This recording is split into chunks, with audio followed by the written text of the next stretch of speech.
The handcuffs clicked around my wrists with a sound that echoed through my living room like a judge's gavel. I was still wearing the black dress from my baby's funeral that morning, the fabric still damp from tears I thought had finally stopped. My mother-in-law, Francine, stood behind Detective Morrison, her voice carrying that special tone she reserved for her greatest performances. "I told you she was unstable, Detective. A mother knows these things. I've been watching her for weeks, documenting everything."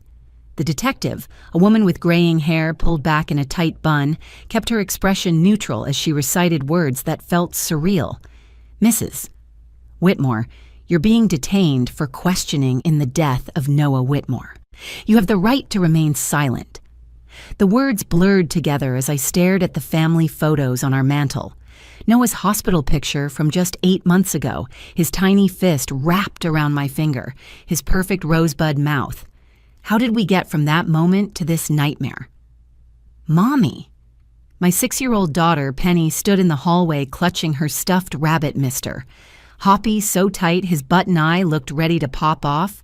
Her dark hair was still in the braids I'd fixed that morning with shaking hands, trying to maintain some normalcy in our shattered world. She looked so small against the doorframe, but her eyes held something I'd never seen before. Not fear, something else. Determination. "It's okay, sweetheart," I managed to say, though nothing about this was okay. "Mommy just needs to talk to the police officer for a little while." Francine immediately swooped toward Penny. "Go to your room, child." This isn't for young eyes, but Penny didn't move. She stood there, studying her grandmother with an intensity that made Francine falter. "Penelope, I said go to your room, now." My husband Garrett finally found his voice from where he'd been frozen by the window. "Mom, stop, let her be." His face was ravaged with grief, his tall frame hunched like he'd aged 10 years in the past 6 hours. He couldn't even look at me, his own wife, as the detective prepared to take me away. His mother had been filling his head with poison all morning, and I could see the doubt creeping in like frost on glass. "Garrett, your wife needs help," Francine said, her hand touching his shoulder with practiced maternal concern. The signs were all there. The crying spells, the exhaustion, the way she'd sometimes just stare at Noah without picking him up. "I tried to warn you. Postpartum mothers, they snap sometimes. It's not their fault, but we have to face reality." "That's not what happened." The words tore from my throat. "I would never hurt Noah. Never. He was my baby, my perfect little boy. I checked on him at 5 this morning and he was sleeping so peacefully I let him rest." "You were awake, Francine. You saw me make coffee. You told me to wake him up and I said I'd give him a few more minutes of sleep. You were the one insisting. On rigid schedules." Francine's eyes welled with perfectly timed tears. "Listen to her, Detective. She's trying to blame me now. This is exactly what I was afraid of. The deflection, the paranoia. I've seen this before in my work at the women's shelter. Mothers who can't cope sometimes do terrible things and then can't face what they've done." That was rich, considering Francine had volunteered at that shelter for exactly 3 months, 20 years ago, and only because the country club required community service hours. But she wielded those 3 months like a doctorate in psychology, whenever it suited her narrative. Detective Morrison stepped forward. "We'll sort this all out at the station, Mrs. Whitmore. The medical examiner will determine the exact cause of death, and then we'll have more clarity." The cause of death was his mother. Francine's voice rose to a theatrical pitch. "She gave him medicine last night without telling anyone. She was alone with him this morning. She's been spiraling for weeks. Dennis, tell them about last Tuesday." My father-in-law, Dennis, a man who hadn't disagreed with his wife in 35 years of marriage, cleared his throat. "She did seem overwhelmed at dinner on Tuesday. Mentioned she wasn't sleeping well. Of course I wasn't sleeping well. I had an 8-month-old baby who was teething and a mother-in-law who had practically moved into my guest room to supervise my every move. But in this moment, every normal struggle of motherhood was being twisted into evidence against me. That's when Penny walked straight through all of us adults, her little feet deliberate on the hardwood floor. She bypassed her grandmother's attempt to catch her arm, ignored her father's confused look, and walked right up to Detective Morrison. Her small hand reached out and tugged on the detective's sleeve. The room went completely silent. "Officer, Penny said, her voice clear and steady in a way that made every adult in the room freeze. Should I show you what Grandma really did to baby Noah? Life before that morning was already a delicate balance of keeping peace while slowly suffocating. I'd married Garrett Whitmore 4 years ago in what I thought was a fairy tale beginning. He was everything I'd dreamed of after my disaster of a first relationship, stable, kind, from a good family. He'd accepted Penny, my then 2-year-old daughter from that previous relationship, without hesitation. She's part of you, which means she's part of me now, he'd said on our 3rd date, and I'd fallen in love with him right there in that Italian restaurant. But fairy tales don't account for mother-in-laws like Francine Whitmore. From our first meeting, Francine made it clear I wasn't what she'd envisioned for her oldest son. Garrett tells me you're a graphic designer, she'd said. The word graphic designer dropping from her lips like she was saying carnival worker. How creative. And you have a daughter already. How modern. Every compliment came wrapped in barbed wire, delivered with a smile that never reached her eyes. When we announced our engagement, Francine threw us an engagement party that was really a showcase of what she considered Garrett's potential matches. She introduced me to everyone as Garrett's girlfriend and her daughter, even though the ring was clearly visible on my finger. Her friend Margaret cornered me by the punch bowl to tell me how brave I was, taking on the Whitmore family expectations. Francine had such hopes for Garrett marrying the Patterson girl. They own half of downtown, you know. But Garrett loved me, and that felt like enough armor against his mother's passive aggression. We bought a beautiful colonial just 3 blocks from his parents, because Garrett wanted to stay close to family. Mom means well, he'd assured me. She just takes time to warm up to people. 4 years later, I was still waiting for that warmth. When Penny started kindergarten, Francine volunteered to pick her up on Tuesdays and Thursdays. I thought maybe she was trying to bond with her step-granddaughter. Instead, she enrolled Penny in an etiquette class without asking me. The child needs refinement, she told Garrett when I protested. Sienna lets her run wild. Did you see her eating with her fingers at Sunday dinner? Penny had been eating French fries. Everything shifted when I got pregnant with Noah. Suddenly, I went from being an inadequate wife to an incompetent vessel carrying her real grandchild. Francine started dropping by daily with prenatal vitamins she insisted were better than what my doctor prescribed, books on child development with dozens of sticky notes marking important sections, and constant commentary on my weight gain, exercise routine, and work schedule. "You're still working?" She'd gasp every week like it was a fresh shock. In my day, expectant mothers knew their place was preparing the nest. Never mind that I worked from home and needed the income since Garrett's salary at the engineering firm wasn't quite enough for our mortgage and Penny's needs. When Noah was born, Francine practically set up camp in our guest room.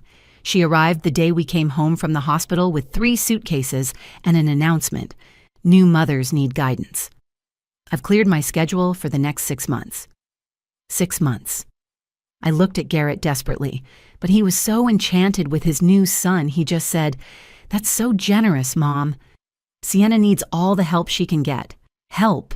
That's what they called it when Francine criticized how I held Noah, insisted my breast milk wasn't rich enough because I was vegetarian, and rearranged his nursery twice because the feng shui was disturbing his sleep patterns. She bought a baby monitor for the guest room so she could listen to him at night, often rushing in before I could even get out of bed when he cried. "You need your rest," she'd say, but what I heard was, "You're not capable of caring for him properly." The week before Noah died, things had reached a breaking point. I'd found Francine in the nursery at 3 a.m., just standing over his crib, watching him sleep. When I asked what she was doing, she said she was checking his breathing because I'd put him down incorrectly after his 1 a.m. feeding. I told Garrett the next morning that his mother needed to go home. We argued, our first real fight since Noah's birth. She's trying to help Sienna. She raised 3 successful children. She's undermining me at every turn. I can't breathe in my own home. You're being dramatic. Maybe Mom's right about the postpartum hormones affecting your judgment. That stung more than any of Francine's barbs. My husband was starting to believe his mother's narrative that I was an unfit mother, struggling with postpartum depression. The truth was, the only thing depressing me was Francine's constant presence and criticism. The morning Noah died, I'd woken at 5 a.m., like always. But for once, he wasn't crying. I'd stood outside his door, listening to his white noise machine, and made the decision to let him sleep. Every parenting book said to let sleeping babies lie. I made coffee, sat on our back deck, and watched the sunrise, thinking maybe things would get better once Francine finally went home. I had no idea I was giving her the perfect opportunity to destroy my life. At 6:15 a.m., I pushed open Noah's nursery door, expecting to see him stirring in his crib, maybe playing with his feet like he'd started doing recently. The morning light filtered through those airplane-patterned curtains I'd spent hours picking out, casting little shadows across the room. Noah was lying on his back, perfectly still, his arms at his sides. Something about that stillness made my chest tighten before my brain could process why. "Noah, baby?" I whispered, approaching the crib. His skin looked wrong in the morning light, too pale, almost waxy. When I touched his cheek, the cold shot through my fingers straight to my heart. I yanked my hand back, then immediately reached for him, pulling his tiny body against my chest. "No, no, no, Noah, wake up, baby, please wake up." My scream brought the house crashing to life. Garrett burst through the door first, still in his pajama pants, his hair sticking up at odd angles. He saw me clutching Noah and the color drained from his face. "What's wrong? What happened? He's not breathing." "He's cold, Garrett. He's so cold." Francine appeared in the doorway, already fully dressed despite the early hour. "What's all this screaming about?" Then she saw Noah in my arms and her hand flew to her mouth. "Oh my God, what did you do? Call 911!" Garrett shouted, grabbing Noah from my arms, laying him on the changing table, starting CPR compressions I knew were useless. His little chest moved under Garrett's hands, but it was mechanical, empty. Penny stood frozen in the hallway, clutching Mr. Hoppy, watching her parents fall apart. The paramedics arrived in 7 minutes that felt like 7 hours. They worked on Noah with professional efficiency, but I saw the look they exchanged. One of them, a young woman with kind eyes, touched my shoulder. "Ma'am, I'm so sorry. There's nothing we can do. He's been gone for at least an hour." The next few hours blurred together in a haze of official procedures and shock. The police arrived, standard protocol for an infant death. Detective Morrison introduced herself with practiced sympathy, asking routine questions. When was the last time I saw Noah alive? What time did I put him to bed? Had he been sick? Was he on any medications? I answered mechanically, still in my pajamas, Noah's blanket clutched in my hands. I checked on him at 5 a.m., but he was sleeping so peacefully. I didn't want to wake him. He'd been teething, fussy for days. I thought the extra sleep would be good for him. That's when Francine started her performance. "Detective, there's something you should know." She positioned herself between me and the detective, her voice dropping to a concerned whisper that was still loud enough for everyone to hear. "Sienna has been struggling. Severely. Postpartum depression, I believe. Last week she told me she couldn't take it anymore." "That's not what I said." The words ripped from my throat. "I said I couldn't take your constant criticism anymore. You've been living in my house, undermining everything I do." Francine turned to the detective with tears streaming down her face. "You see? The paranoia, the aggression. I've been staying here to monitor the situation. My son asked me to help because Sienna was becoming increasingly unstable.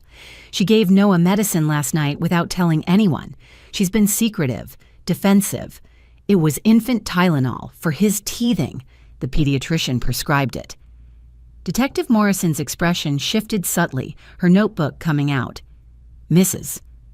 Whitmore, were you alone with the baby this morning?" "Yes, but I just checked on him and went to make coffee." Francine was already awake. "She saw me." "She left him crying," Francine interjected. "I heard him around 5 a.m., and she just let him cry." "He wasn't crying. He was sleeping." Garrett stood between us, his face devastated. "Mom, stop! Please, this isn't helping." But Francine was building momentum. "Garrett, honey, I know this is hard, but we have to tell the truth. Your wife has been exhibiting classic signs, the mood swings, the crying jags. Tuesday at dinner, she completely broke down because Noah wouldn't take his bottle. Because you kept telling me I was holding it wrong." My sister-in-law, Bridget, chose that moment to arrive, having been called by Francine. She immediately rushed to her mother's side. "Oh my God, is it true? Is Noah really gone?" Then looking at me with something like fear. I saw her crying in her car at the grocery store parking lot last Tuesday. She looked completely desperate, talking to herself. I remembered that moment. I'd been on the phone with my friend Rachel, sobbing because Francine had just humiliated me in the store, loudly telling a stranger that I was buying the wrong formula, that breast was best, but some mothers just can't provide properly. Detective Morrison's questions became more pointed. Have you been feeling overwhelmed, Mrs. Whitmore? Have you had thoughts of harming yourself or your children? No, never. I love my children. She yelled at Penny yesterday, Francine added, screamed at her for spilling juice. The poor child was terrified. I had raised my voice when Penny knocked over a full pitcher of grape juice on the carpet, right after Noah had a blowout diaper and Francine had spent an hour lecturing me about proper feeding schedules. I'd apologized to Penny immediately, but context didn't matter now. Every normal moment of maternal frustration was being weaponized against me. The detective made a call. I need to bring Mrs. Whitmore in for formal questioning. This is now a potential criminal investigation. Detective Morrison pulled the handcuffs from her belt with practiced efficiency. This is just protocol, Mrs. Whitmore. But I need you to come with me for formal questioning. The metal was cold against my wrists, the click of the lock final and terrifying. Garrett stood frozen by the stairs, his mouth opening and closing like he wanted to say something but couldn't find the words. His mother had positioned herself perfectly behind the detective, one hand dabbing at her eyes with a tissue, the other resting supportively on the officer's arm. "You're doing the right thing, Detective," Francine said, her voice thick with manufactured grief. "We just want the truth about what happened to our precious Noah."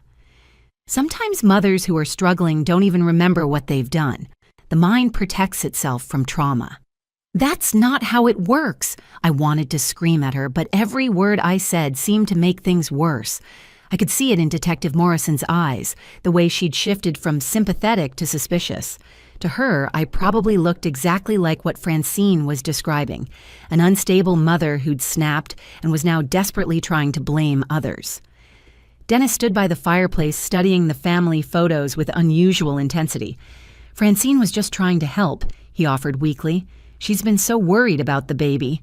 She barely slept, checking on him constantly, because she didn't trust me to take care of my own son.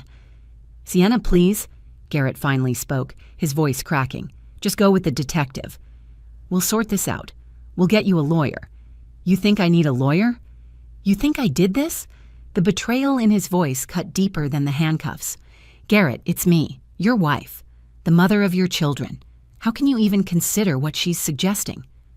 "I don't know what to think," he exploded.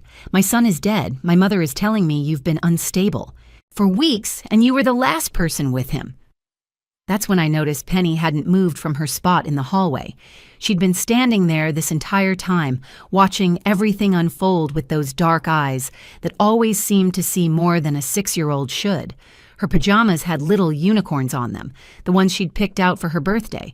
She was holding Mr. Hoppy so tight that his worn fur was compressed into her small fist. Francine noticed her too. "Penelope, I told you to go to your room. This is adult business." But Penny took a step forward instead of back, then another. Her bare feet made no sound on the hardwood floor as she walked past her father, past her grandmother who reached out to stop her, straight toward Detective Morrison. "Penny, sweetheart, go back to your room," I said, not wanting her to see her mother being taken away in handcuffs. She ignored me too. Her small hand reached up and tugged on Detective Morrison's sleeve. The detective looked down, surprised by the contact. The entire room fell silent. Even Francine's theatrical sniffling stopped. "Officer," Penny said, her voice clear and steady, nothing like the whisper she usually used around strangers. "Should I show you what Grandma really did to baby Noah?" The temperature in the room seemed to drop 10 degrees. Francine's face went from performative grief to something else entirely. Fear, rage. It passed so quickly I almost thought I imagined it. "The child is confused," Francine said quickly, moving toward Penny. "She's in shock. Children say all sorts of things when they're grieving." But Detective Morrison had already knelt down to Penny's level, her entire demeanor shifting. "What do you mean, sweetheart? What did you see?" Penny looked directly at her grandmother, then back at the detective. "Grandma said not to tell. She said Mommy would get in trouble if I told about the pillow. What pillow? The detective's voice remained gentle, but I saw her hand move subtly toward her radio. The special pillow from Aunt Bridget. The one with the pearls that Grandma keeps in her room. Francine laughed, but it came out forced and too loud. She must have had a nightmare. I would never harm Noah. Detective, you can't seriously listen to a traumatized child's fantasies. It's not fantasy, Penny said firmly. I have proof. She pulled out her tablet from behind Mr. Hoppy, where she'd been concealing it this entire time. My old iPad that I'd given her for educational games when I got a new one. She handled it with the confidence of a child who'd grown up with technology, her small fingers navigating to an app I recognized. It was a security camera app I'd installed months ago when Penny was having nightmares, so she could see the hallway and know she was safe. I couldn't sleep last night after Grandma gave me the special milk, Penny said, and my blood ran cold. Special milk? So I was watching the hallway like I do sometimes when I'm scared. I saw Grandma go into Noah's room with her pillow. Garrett stepped forward, his face pale. Mom, what is she talking about? What special milk? Francine's composure was cracking, her carefully constructed performance beginning to crumble. The child is obviously disturbed. Sienna has filled her head with lies about me. This is exactly the kind of manipulation I was warning you about, Detective. But Detective Morrison wasn't looking at Francine anymore. She was looking at Penny, who was holding out the tablet with steady hands, ready to show everyone what she'd seen in those dark morning hours when she was supposed to be asleep. Detective Morrison took the tablet from Penny's small hands with the careful attention of someone who'd just been handed crucial evidence. Can you show me what you saw, sweetheart? Penny nodded, her finger sliding across the screen with practiced ease. I turned on the hallway camera at 2:43 because I heard footsteps. I always check when I hear footsteps. She pulled up the app, navigating to the saved recordings from the night. The timestamp read 2:47 a.m. The grainy black and white footage showed our upstairs hallway. There was Francine, clearly visible in her silk pajamas, carrying the decorative pillow from the guest room, the one Bridget had given her last Christmas, covered in small pearl beads that caught the infrared light. She paused outside Noah's door, looked both ways down the hallway, then entered his room. That doesn't prove anything, Francine said quickly, her voice rising. I was checking on him. Sienna never does it properly. I went to adjust his sleep position. Keep watching, Penny said quietly. The timestamp rolled forward. 2:48, 2:49, 2:50. Francine remained in Noah's room. 2:55, 2:58. Finally, at 2:59 a.m., 12 minutes after entering, she emerged. The pillow was pressed against her chest, and she was moving quickly, almost running back to the guest room. Detective Morrison stood up slowly. Mrs. Whitmore, you entered that baby's room with a pillow at 2:47 a.m. and stayed for 12 minutes? I was helping him sleep. He was fussing. Sienna had given him medicine that made him restless. Francine's carefully maintained composure was shattering. I used the pillow to prop up his mattress. He had reflux. You never prop a baby's mattress with a pillow, I said, my voice deadly quiet. You know that. You raised 3 children. You lectured me about safe sleep practices every single day. Garrett grabbed the tablet from the detective, rewinding the footage, watching it again. His face went from pale to gray. Mom, 12 minutes? What were you doing in there for 12 minutes? The timestamp matches our preliminary time of death window, Detective Morrison said, pulling out her radio. I need a crime scene unit at this address immediately. Focus on the guest room and the nursery. Francine backed toward the wall.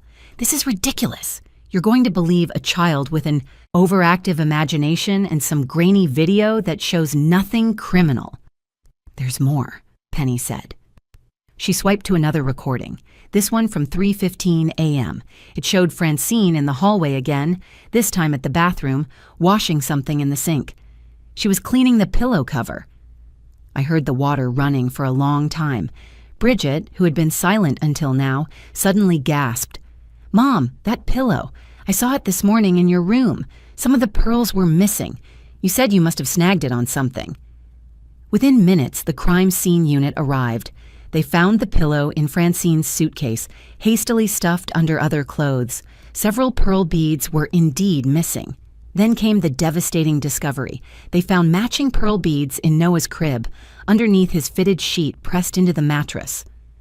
"Those could have been there for days," Francine argued desperately.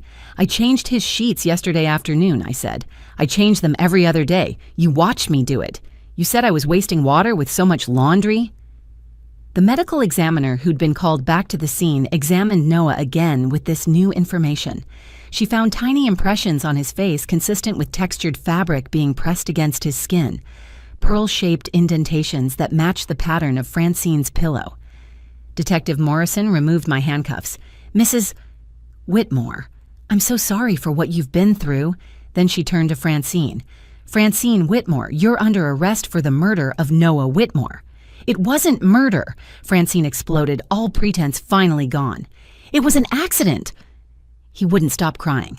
"I was trying to muffle the sound so he wouldn't wake everyone. Sienna had ruined his sleep schedule, letting him nap whenever he wanted. I was trying to teach him to self-soothe properly." The room went absolutely still. Even Francine seemed to realize what she'd just admitted. "You held a pillow over my baby's face to stop him from crying?" My legs gave out. Garrett caught me, both of us collapsing onto the couch. "Not over his face." "Just near it to muffle the sound, but he kept turning his head, trying to get away, and I had to hold it steadier. I didn't mean for him to stop breathing. I was trying to help. You don't deserve these children, Sienna. You never did. You trapped my son with that girl." She pointed at Penny. "And then you couldn't even raise Noah properly. He needed discipline, structure, not your weak, permissive coddling." Dennis finally spoke up, his voice broken. "Francine, my God, what have you done? I was protecting this family from her incompetence. And if that brat hadn't been spying, no one would have known. It would have been SIDS. These things happen, and maybe Garrett could have found a proper wife, a proper mother for the next children." Detective Morrison nodded to her partner, who moved forward with handcuffs. As they arrested Francine, she turned to Penny one last time. "You ruined everything, you little spy. This is your fault, too." "No," I said, pulling Penny against me, feeling her small body trembling. "The only person responsible for Noah's death is you, Francine. And Penny didn't ruin everything. She saved her mother from a lifetime of false imprisonment. She's the bravest person in this room." The trial lasted 3 weeks. Francine's lawyer tried to argue it was involuntary manslaughter, a terrible accident born from a grandmother's misguided attempt to help. But the prosecution presented evidence that painted a darker picture. They found journals in Francine's luggage, pages and pages, documenting every perceived failure of mine as a mother. Sienna let Noah cry for 3 minutes before responding. She fed him at 11:47 instead of noon. She rocks him to sleep instead of teaching independence. The entries went back to the day we brought Noah home from the hospital. Dennis testified that Francine had become increasingly obsessed after Noah's birth. She'd talked about getting custody if something happened to our marriage. She'd researched grandparent rights in our state. She'd even consulted a lawyer about what would constitute an unfit mother. "I thought she was just venting," Dennis said on the stand, looking broken. "I never imagined she would hurt Noah." The most damaging testimony came from Francine's sister, Eleanor, who flew in from Florida. She revealed that Francine had done something similar with her own children decades ago. She would hold pillows near their faces when they cried too much. She called it breath training. I told her it was dangerous, but she said I didn't understand proper child rearing. The courtroom gasped. Garrett had to leave the room. 3 psychiatrists evaluated Francine. They diagnosed her with narcissistic personality disorder with obsessive-compulsive features. Her need to control, to be seen as the perfect matriarch, had escalated when she felt threatened by my bond with Noah. One doctor testified that she likely didn't intend to kill Noah, but her inability to admit mistakes meant she continued holding the pillow even when he struggled, interpreting his fight for air as defiance that needed correcting. The jury deliberated for 4 hours.